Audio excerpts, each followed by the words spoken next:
बस ऐसी गलतियाँ जो कि हर होम बेकर करती है और जो लोग अपना काम स्टार्ट करते हैं या बेकिंग स्टार्ट करते हैं वो लोग भी करते हैं, और इन गलतियों से आपने अवॉइड करना है। अवॉइड करने के लिए आपको ये मेरी वीडियो फुल देखनी पड़ेगी ताकि आप इन गलतियों से बच सकें और अपना काम और अपनी बेकिंग को बेहतरीन बना सकें। ठीक है जी। तो अस्सलाम वालेकुम। आज की वीडियो मैंने आपको बता दिया किस टॉपिक पर होने जा रही है। जो पहली हमारी क्लास थी ना, ये फ्री बेकिंग क्लास 2 है। जो हमारी पहली क्लास थी उसके अंदर मैंने आपको बताया था कि आपके पास जो बेसिक चीज़ें होनी चाहिए बेकिंग का काम स्टार्ट करने के लिए या बेकिंग स्टार्ट करने के लिए, वो कौन सी होनी चाहिए। तो आप वो वीडियो भी जाकर देख सकते हैं। क्लास 1 ये है जी हमारी क्लास 2। इसके अंदर मैं आपको बताऊंगी कि आपने कौन सी 10 जो मिस्टेक्स हैं उनको अवॉइड करना है। तो सबसे पहले यहाँ पर हमारे पास जो मिस्टेक आ जाती, पहली गलती जो कि आप हर काम शुरू करने से पहले करते हैं कि ये कहना छोड़ दें, मतलब आप ये कहना छोड़ दें कि मैं नहीं कर सकती। मतलब आप केक का काम स्टार्ट करते हैं या आप कोई भी काम स्टार्ट करते हैं या वैसे आप एक घर में केक बनाने स्टार्ट करते हैं ना, आप कोई चीज़ देखते हैं, कोई रेसिपी देखते हैं तो यार अच्छा ये तो मैं कर ही नहीं सकती, ये कितना मुश्किल है, मेरे से तो होगा ही नहीं। ये कहना आप छोड़ दें। आप अपने माइंड में यही बात हमेशा बिठाएं कि हाँ मैं ये कर लूंगी। आप कोई चीज़ देखते हैं ना, आप उसको देख के आपने कभी भी ये नहीं कहना है कि यार ये तो मैं कर ही नहीं सकती, ये बड़ा मुश्किल है। देखें अब जो इसने फॉर एग्जांपल एक केक है, अगर वो किसी दूसरे पर्सन ने बनाया ना तो वो भी इंसान ही है। अगर आप है तो आप भी इंसान ही, अगर वो बना सकता है तो आप भी बना सकते हैं। बस इसमें बात इतनी आ जाती है, इसमें टाइम की बात आती है, उसको कितना टाइम लगा बनाने में और आपके अंदर कितनी कैपेसिटी है, आप कितनी जल्दी इन चीजों को पिक कर लेते हैं और उसने कितनी जल्दी पिक कर लिया। बस टाइम डिफरेंस आता है कि कोई भी चीज बनाने में या देखने में। बाकी काम हर बंदा ही कर सकता है। तो आपने कभी भी कोई भी काम शुरू करने से पहले या देखने से पहले या बनाने से पहले ये नहीं कहना कि हम नहीं कर सकते। हमेशा आपने यही कहना है कि यहाँ मैं कर लूंगी, मेरे से हो जाएगा और मैं जरूर करूंगी, थोड़ा सा टाइम लगेगा लेकिन हो जाएगा। आपने हमेशा यही कहना। ये जो हमारी पहली गलती है ना, जो हर मतलब करता है या करती है, जो भी है, मतलब जो भी काम स्टार्ट करते हैं ना तो उसके अंदर तो आप मोस्टली करते हैं, तो आपने इस गलती से अवॉइड करना है बिल्कुल। उसके बाद जो सेकंड आ जाती है ना, ये बेसिकली बेकिंग के लिए है। तो सबसे पहले जो मैंने आपको बात बता दी है फर्स्ट पॉइंट पर, अब सेकंड पॉइंट की तरफ चलते हैं। वो आ जाता है हमारे यहाँ पर, ओवन नहीं है क्या करूं। ठीक है, ओवन आपके पास नहीं है, आपने ये नहीं कहना कि यार मेरे पास तो ओवन ही नहीं है, मैं तो केक ही नहीं बना सकती, मैं तो पिज़्ज़ा ही नहीं बना सकती, मैं तो चिकन ब्रेड ही नहीं बना सकती, मैं कुछ भी नहीं कर सकती क्योंकि मेरे पास ओवन ही नहीं है। तो आपने ये कहना छोड़ देना कि मेरे पास ओवन ही नहीं है। आपने ये कहना शुरू कर देना आज से, इस वीडियो को देखने के बाद, मेरे पास ओवन नहीं है लेकिन मैं फिर भी सब कुछ बना सकती हूँ। क्योंकि आगे वाली जो क्लासेस आने लगी उसके अंदर मैं आपको बताऊंगी कि विदाउट ओवन आप केक कैसे घर पर बना सकते हैं। तो उसके लिए आपको मेरी आगे की जो सारी क्लासेस हैं उनको देखने के लिए आपको मेरे चैनल को ज़रूर से सब्सक्राइब करना पड़ेगा। ठीक है जी। तो ओवन नहीं है, इसकी जो आपकी परेशानी ना, या इंशाल्लाह आपकी नेक्स्ट जो मेरी क्लासेस आएंगी ना, जो आप देखेंगे उसके अंदर आपकी जो ये भी जो परेशानी है ख़त्म हो जाएगी। मैं आपको chicken bread, cake, brownie, cup वगैरह हर चीज़ विदाउट ओवन बनाना सिखाऊंगी। ठीक है जी। दूसरी हमारी जो गलती है वो भी यहाँ पर सॉल्व हो गई है। तीसरी हमारी आ जाती है stop cup baking, invest on digital scale. इसका मतलब है कि आपने जो कप वाली, आप मतलब घर का चाय वाला कप ले लेते हैं या चाय वाला आप मग ले लेते हैं, उसके साथ आप मेजरिंग करना शुरू कर देते हैं, या जो मेजरिंग वाले कप आते हैं उसके साथ बेकिंग शुरू कर देते हैं।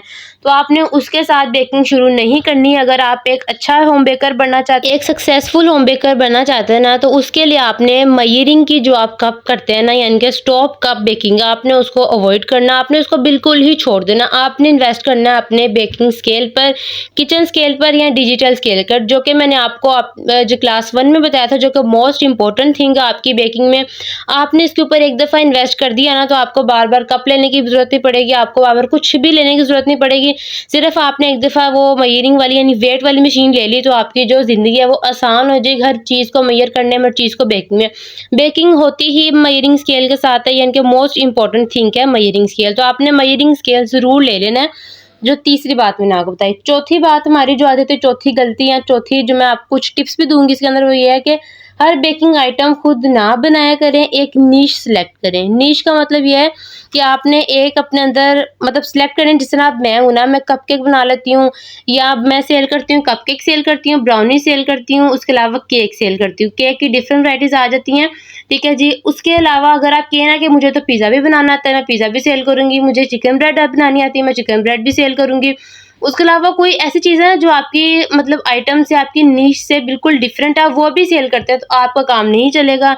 आपने अपनी एक नीश सेलेक्ट करनी है कि मैंने यही मेरी नीश है और मैंने इसी को लेते हुए अपने काम को आगे बढ़ना है और इसी के ऊपर मैंने अपनी जो चीज़ें हैं वो सेल करनी है। हाँ, अगर आप घर पर बेकिंग करते हैं ना अगर आप घर पर बेकिंग करते हैं तब आप हर चीज़ ज़रूर ट्राई कर सकते हैं, लेकिन अगर आप बेकिंग एज़ अ सेल करते हैं यानी कि अपना बिज़नेस स्टार्ट करते हैं तो आपने एक अपनी निश सेलेक्ट करनी। ये नहीं कि आप एक बंदे को देख रहे हैं कि अच्छा वो ये भी सेल करता है, वो ये भी सेल करता है तो मैं भी सब कुछ सेल करूँगी, मैं ये भी सेल पिज़्ज़ा भी सेल करना शुरू कर देती हूँ या चिकन ब्रेड या उसके अलावा बेकिंग की जितनी आइटम है, ऐसे नहीं करना है। एक अपनी निश सेलेक्ट कर लें, ब्राउनी में कर लें, ब्राउनी अच्छी आती है तो वो सेल कर लें, कपकेक अच्छे आते हैं तो वो सेल कर लें, ब्राउनी या उसके अलावा जो केक्स हमारे पास आ जाते हैं डिफरेंट तरह के, आप वो सेल कर लें। उसके अलावा कोई ऐसी एक चीज़ आपने सेलेक्ट करनी है, 2 चीज़ें सेलेक्ट कर जिनमें आप प्रो हैं और आप अच्छी तरह इसको सेल कर सकते हैं, ठीक है। आपने एक अपनी निश सेलेक्ट करनी है, वो आपने आज की वीडियो में सेलेक्ट कर लेनी है ताकि अब जब नेक्स्ट वीडियो में जाए तो आपको नेक्स्ट क्लासेस में जाएँ जो आप मेरे देखें तो आपको पता होगा आपने अपनी कौन-सी निश सेलेक्ट की है। ठीक है जी। उसके बाद हमारी जो 5वीं गलती मैं कहूँगी कि जो है एज़ अ होम बेकर है जो मेरी वीडियो देख रहे हैं, वो अपनी गलती ये करते हैं क्लाइंट से फीडबैक नहीं लेते। आपने क्लाइंट से फीडबैक हमेशा ज़रूर लेना है। क्लाइंट से अगर आप फीडबैक लेंगे ना तो वो आपको फीडबैक देगा व्हाट्सएप मैसेज पर, ठीक है, उसने दे दिया। आप उसको कहेंगे कि वो जाकर आपके पेज के ऊपर फीडबैक दे, ताकि जब आपके पेज के ऊपर फीडबैक आएँगे ना तो मतलब जो सोशल मीडिया हैंडलर होगा, मतलब जिस तरह फेसबुक जिसका है, यूट्यूब जिसका है, उसको भी पता होगा एल्गोरिदम वगैरह को सबको कि यार इसके फेसबुक पर अच्छे वो आ रहे हैं फीडबैक्स, हम इसको आगे भी प्रमोट करते हैं। तो आपने हमेशा कस्टमर से फीडबैक ज़रूर लेना है ताकि आपको भी पता हो कि मेरी जो चीज़ में अगर कोई मिस्टेक थी तो वो क्या थी, आप उसको नेक्स्ट टाइम इम्प्रूव करें। और अब आपने ये नहीं कहना कि यार मेरी गलती आ जाएगी तो मैं क्या करूँगा या क्या करूँगी, तो आपने ये नहीं कहना। आप उनसे पूछें अच्छा मेरी ये गलती है केक में, अच्छा मैं इसको नेक्स्ट टाइम इम्प्रूव करूँगी।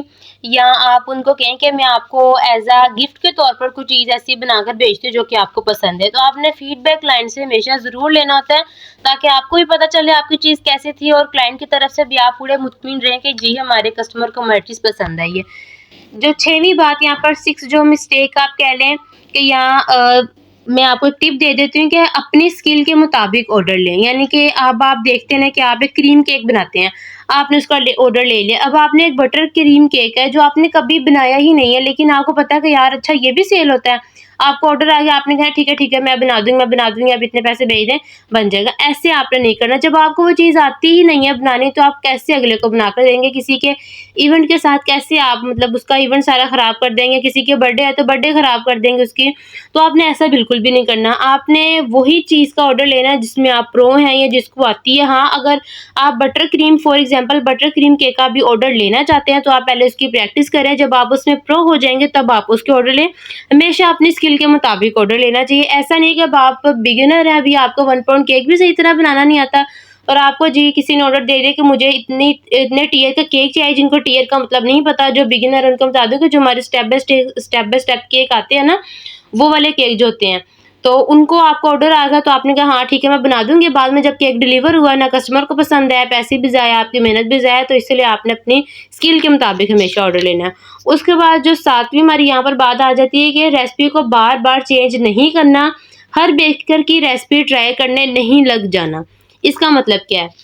अब आप कहेंगे कि आपने खुद ही कहा कि आपने हर चीज़ ट्राई करनी है ऐसे-वैसे, तो इसका मतलब ये है कि आपने रेसिपी का जब आप एक एज़ अ बिज़नेस में जाते हैं तो आपको एक ही रेसिपी ट्राई करनी पड़ती है। हाँ, आप उसके अंदर अलग-अलग फ्लेवर निकाल सकते हैं, अलग-अलग तरह के डिज़ाइन निकाल सकते हैं, लेकिन आपको रेसिपी एक ही रखनी पड़ती है ताकि जब कस्टमर आपके पास आए तो उसको पता हो कि हाँ, इसका ये फ्लेवर है। अब ऐसा नहीं कि आपने एक रेसिपी से एक कस्टमर को केक दे दिया, जब आपसे वो दूसरी दफ़ा ऑर्डर करता है तो उसको टेस्ट बिल्कुल ही डिफरेंट मिलता है, वो अच्छा है या बुरा है तो ये तो कस्टमर को पता चलेगा और बाद में वो आपसे ऑर्डर ही नहीं करेगा।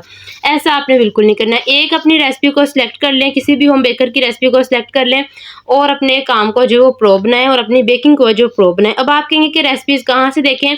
तो इंशाल्लाह नेक्स्ट जो क्लासेस मेरी आ रही हैं स्टेप बाय स्टेप मैं आपको हर चीज़ गाइड करूँगी। स्टेप बाय स्टेप जो क्लासेस आएँगी उसके अंदर मैं आपको ये भी बताऊँगी कि आपने कौन-सी रेसिपी को ट्राई करना है और कौन-सी रेसिपीज़ को फ़ॉलो करना है जिसके साथ अपने जो आप केक के बिज़नेस को आप प्रो बना सकते हैं। या उसके अलावा जो बेकिंग आप घर में करते हैं उसको प्रो बना सकते हैं। उसके बाद आ जाती है यहाँ पर हमारी तीसरी नहीं सॉरी 8वीं बात हमारी यहाँ पर ये आ जाती है, कभी भी बल्क ऑर्डर ज़ुबानी कलामी ना लें। Always take order in black and white. Black and white का मतलब है कि टेक्स्ट फॉर्म में लें। ठीक है जी। बल्क ऑर्डर वो होता है कि जब फॉर एग्जांपल आपको कपकेक्स का ऑर्डर आया ना, तो आपको वो कपकेक्स का ऑर्डर 100 कपकेक्स का ऑर्डर दे देते हैं, आपकी वॉइस मैसेज पर बात होगी, अच्छा 100 कपकेक्स चाहिए, इतने में बन जाएंगे, आपको डिलीवर हो जाएंगे। ऐसा नहीं करना, आपने उनको कहना है कि आप टेक्स्ट में मुझे बना कर दें, पूरा टेक्स्ट लिखें, कितने ईच कपकेक की क्या प्राइस है और 100 कपकेक की क्या प्राइस बन रही है, डिलीवरी कहाँ करनी है, डिलीवरी टाइम क्या है, पिकअप करना है या मैंने डिलीवर करवाना है, कहाँ आप पैसे ट्रांसफ़र करेंगे, कैश ऑन डिलीवरी है, कोड है या एडवांस पेमेंट है। ये सब कुछ आपने उनसे रिटन फॉर्म में लेना है, ताकि आप बिल्कुल भी मतलब कोई भी मिस्टेक आपसे बल्क ऑर्डर में ना हो, क्योंकि बल्क ऑर्डर जो होते हैं वो एक बंदा आप पर ट्रस्ट करके देता है, जब आप उसका ट्रस्ट मतलब उसका ट्रस्ट बिल्कुल जब आपसे ब्रेक हो जाता है ना, तो आगे भी 10 बंदों को बताता है कि यार इससे ऑर्डर ना करना, इसने मेरा इतना बड़ा ऑर्डर ख़राब कर दिया था, तो ऐसे वैसे। इसलिए आपने कभी भी ज़ुबानी कलामी बल्क ऑर्डर नहीं लेना, हमेशा रिटन फॉर्म में लेना है। उसके बाद आ जाता है जो कि मोस्ट इम्पोर्टेंट थिंग, या मैं आपको थिंग तो नहीं सॉरी, जो मोस्ट इम्पोर्टेंट गलती मैं आपको कह दूं कि सेल्फ कंपैरिजन ना करें। सेल्फ कंपैरिजन में आ जाता है कि एक होम बेकर है ना, 2 होम बेकर हैं, एक होम बेकर है जो 5 सालों से मेहनत कर रही है, उसके केक्स बड़े अच्छे जा रहे हैं आज के दौर में और बड़े अच्छे बनना शुरू हो गए ना ऐसे वैसे, और एक होम बेकर ये वो है कि जिसका भी महीना हुआ है और आप महीने वाले जो होम बेकर है वो देखते हैं कि यार इसके, जो साल वाले होम बेकर को देखती है कि यार इसके पास ऑर्डर इतने आ रहे हैं, मेरे पास इतने क्यों नहीं आ रहे, इसका काम बंद हो जाए, मेरा काम स्टार्ट हो जाए। तो ऐसे सेल्फ कंपैरिजन बिल्कुल नहीं करने, हमेशा अपने काम पर फोकस करना है, अपने काम को आपने रिस्पेक्ट देनी है कि मेरा काम बहुत अच्छा है और ये काम चलेगा भी। अगर आप एज अ बेकिंग बिजनेस नहीं भी करते, अपने घर में ही केक बनाते हैं फैमिली फ्रेंड्स के लिए, तब भी आपने यही सोचना है कि मेरा काम अच्छा है। अपने काम को आप खुद रिस्पेक्ट देंगे तो अगला आपके काम को रिस्पेक्ट देगा। जब आप अपने काम में खुद ही ये करते रहेंगे कि मेरा सही नहीं है, ये मेरा बिकता नहीं, तो अगला आपके काम को क्यों रिस्पेक्ट देगा। तो आपने इस बात को ज़रूर नोटिस करना है और सेल्फ कंपैरिजन आज से करना छोड़ दें। 10वीं और लास्ट बात हमारी यहाँ पर ये आ जाती है कि जब भी आपके पास, ये उन लोगों के लिए मैं टिप बता रही हूँ या बिगिनर के लिए कि जो अपना बिज़नेस स्टार्ट करते हैं या करना चाह रहे हैं या चला रहे हैं, कि जब भी आपके पास किसी कस्टमर का मैसेज आता है तो आप उसको एक प्राइस मैट बताएं। प्राइस मैट से अकॉर्डिंग कि आपने एक पूरा प्राइस का स्केड्यूल बनाना है, मैट बनाना है, तो आपने उसके ऊपर क्या क्या लिखना है वो मैं आपको बताऊंगी एक नेक्स्ट वीडियो में। पूरा मैं आपको एक मैट बनाकर बताऊंगी कि आपने कस्टमर से क्या डिटेल लेनी है, क्या आपने उसको बताना है, क्या कस्टमर के पास मतलब आपने बातें उनको गाइड करनी है और क्या आपने उनसे गाइडलाइंस लेनी है केक के अकॉर्डिंग। ये सब बातें मैं आपको एक नेक्स्ट क्लास में दूंगी। आज की हमारी क्लास यहाँ पर कंप्लीट होती है। आपको ये क्लास मेरी कैसी लगी कमेंट सेक्शन में आपने मुझे ज़रूर बताना है, और इस वीडियो को ज़्यादा से ज़्यादा लाइक करना है और शेयर आपने इस वीडियो को लाजमी करना है, ताकि जो लोग अपना बेकिंग का बिज़नेस स्टार्ट कर रहे हैं या कर रहे हैं तो इस वीडियो से वो फ़ायदा उठा सकें। ठीक है जी। तो क्लास 3 के लिए आपने मेरे चैनल को सब्सक्राइब करना है, ताकि आप इसी तरह की मोर इन्फॉर्मेटिव वीडियोस को देख सकें और अपने बिज़नेस को या अपने केक के काम को रन कर सकें। तो मिलते हैं अगली क्लास में, तब तक के लिए अल्लाह हाफ़िज़।